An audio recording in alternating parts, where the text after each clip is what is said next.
សុខោពុទ្ធានមុបាតោ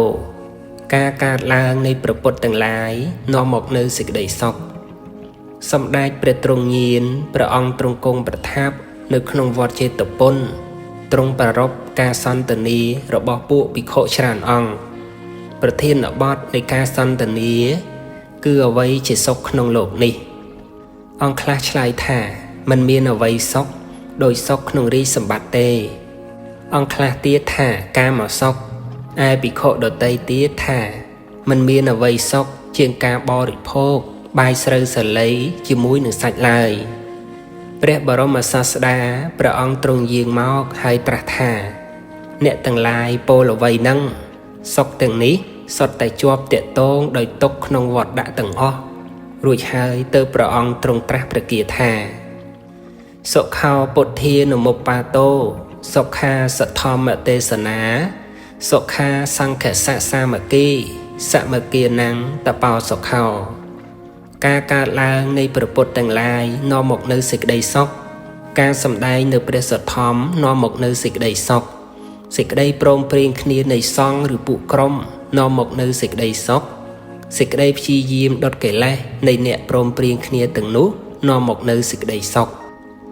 នៅពេលចប់ព្រះធម៌ទេសនាភិក្ខុជាច្រើនអង្គសម្រាប់ព្រះអរហត្តផលវាលែងតែព្រះបច្ចេកពុទ្ធចេញសត្វលោកទាំងអស់សុទ្ធតែសម្រេចមគ្គផលដល់ព្រះនិព្វាន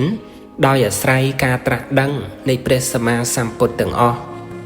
ព្រះធម៌ដែលព្រះពុទ្ធអង្គទ្រង់ត្រាស់សម្ដែងអស្ចារ្យណាស់ធ្វើឲ្យអ្នកស្ដាប់ដោយល្អបាននូវបញ្ញាដូច្នេះពុទ្ធបរិស័ទគួរតែព្រមព្រៀងគ្នារក្សាព្រះពុទ្ធសាសនា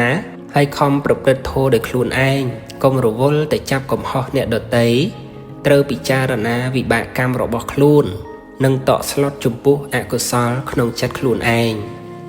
រវាងគ្នានឹងគ្នាយើងអាចមិនចាំបាច់រាប់អានមិនចាំបាច់ត្រូវគោរពកោតក្រែងទោះតេងក៏មិនចាំបាច់ខ្លាចអ្វីដែរតែកុំភ្លេចថាបើវិវាទគ្នាគឺមិនគោរពព្រះសាស្តាមិនគោរពនៅព្រះធម៌មិនគោរពព្រះសង្ឃមិនធ្វើឲ្យពេញលេញក្នុងសិក្ខាយើងមិនវិវាទគ្នាព្រោះត្រូវគោរពកោតក្រែងដល់ព្រះសាស្តាអ្នកមានត្រៃសារណគមគឺមានគុណដ៏ក្រៃលែងជាងអភិញ្ញា5ខាងក្រៅព្រះពុទ្ធសាសនាដូច្នេះជាពុទ្ធបរិស័ទត្រូវចេះគោរពគុណគ្នា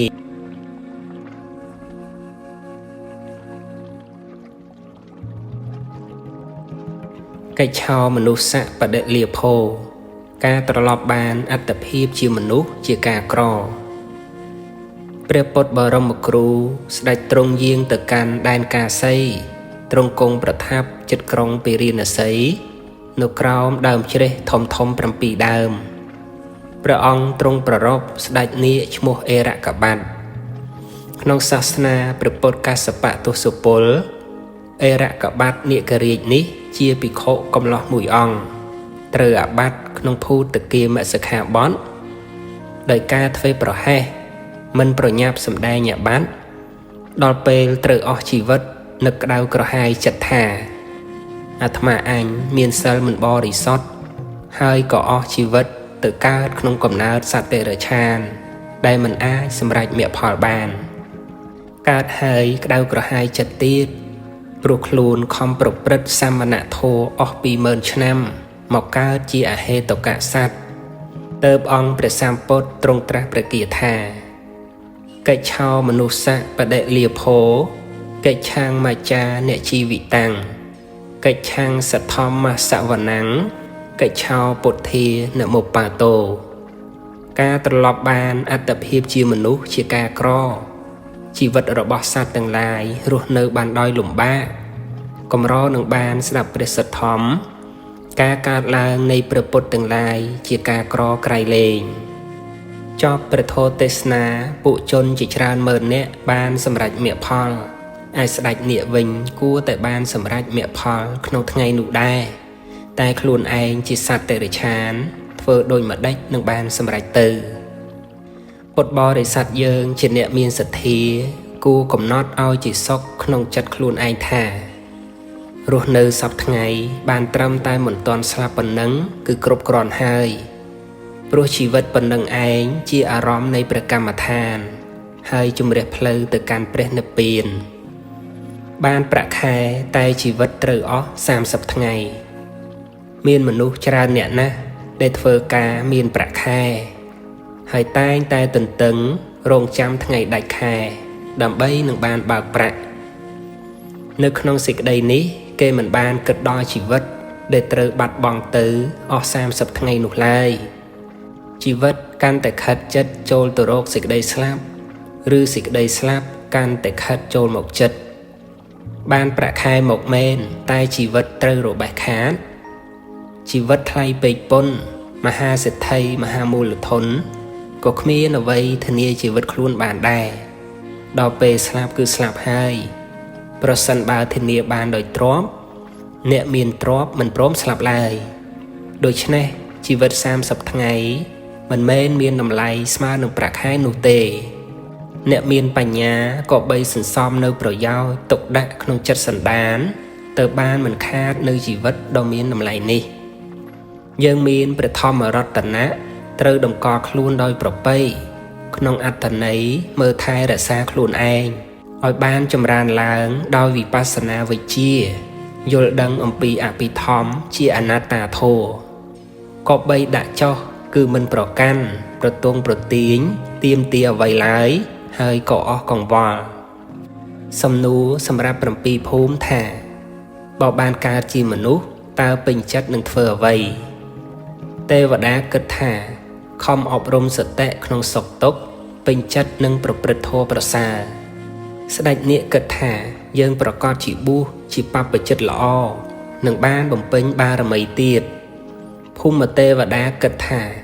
យើងនឹងធ្វើទានកាន់សិលខ្លួនឯងមិនចាំតែអនុមោទនានោះទេសត្វទេរឆានគិតថាខ្ញុំនឹងខំស្ដាប់ព្រះធម៌ឲ្យយល់កុំឲ្យមកកើតជាសត្វល្ងងខ្លៅទៀតប្រែតគិតថាឲ្យតែបានបាយទឹកខ្ញុំមិនធ្វើបាបព្រោះហេតុនៃអាហារឡើយសត្វនរកគិតថាបើយើងបានរួចអំពីទីនេះទៅកើតជាមនុស្សខ្ញុំនឹងដឹងពាក្យស្មោមដឹងពាក្យអ្នកប្រាជ្ញដល់ព្រមដោយសិលនឹងធ្វើបុណ្យឲ្យច្រើនទៀតដល់មកកើតជាមនុស្សក៏គិតថាចង់ធ្វើអ្នកមានស៊ីឆ្ងាញ់ដេកស្រួលមានកិត្តិយសបង្អួតសម្រស់គេសរសើរដើរហែហោមបរិភោគកាមគុណពេញបន្ទុកអនិច្ចាសម្បត្តិមនុស្សមានត្រៃសារណគមមានអរិយទ្រព្យ7ប្រការគឺសទ្ធាសិលហិរិអតបៈពហុសច្ចៈចាគៈនិងបញ្ញាប៉ុន្តែបែរជាមនុស្សមិនបានដឹងនូវគុណតម្លៃដូច្នេះសាធុជនក៏បីភ្ញាក់ខ្លួនឡើង